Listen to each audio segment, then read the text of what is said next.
Hello guys, কেমন আছো তোমরা? আজকের একটা নতুন ব্লগ নিয়ে চলে এসেছি তোমাদের সাথে। তো আজকে যাব রবীন্দ্রনগর বাজার, আর দেখা যাক বাজারের সব জিনিসপত্রের কেমন দাম।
যাবে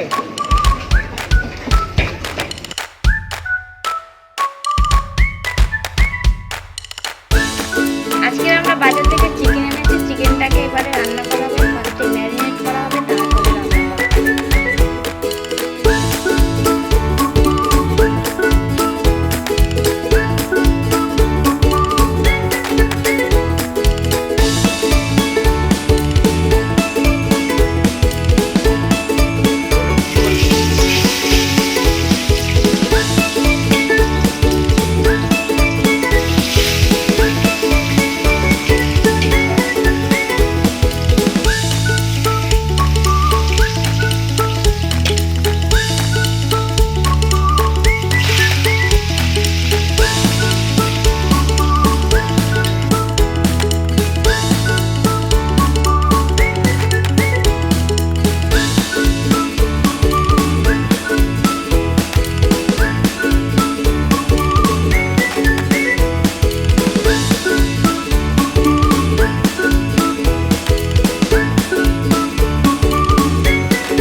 দেখো মাংস কষানো হয়ে গেছে অনেকটা। এরপর আমরা প্রেসার কুকারে দেবো। তার আগে আমরা একটুখানি কষা মাংস তুলে নিই। আমার কষা মাংস খেতে খুবই ভালো লাগে। 2-3 পিস তুলে নেবো। কে কে কষা মাংস খেতে পছন্দ করো একটু কমেন্ট বক্সে জানিয়ে দিও, আমার খুব ভালো লাগে। রবিবারের দুপুরে একটু চিকেন না হলে হয়, তাই জন্য চিকেন হয়ে গেল আজকের বাড়িতে। গরমে এত হাঁসফাঁস করার পরে বিকেলবেলা একটু লেবুর শরবত খাওয়ার ইচ্ছা হলো, তাই একটু ঠান্ডা ঠান্ডা জল দিয়ে, ফ্রিজের জল দিয়ে, লেবু দিয়ে আর লেবুর শরবতটা বানিয়ে ফেলবো। তার সাথে উপরে বরফের টুকরো দিয়ে দেবো সুন্দর করে সাজিয়ে। লেবুর শরবত বানাই তাহলে। লেবুকে কাটা রয়েছে, ওই লেবুগুলো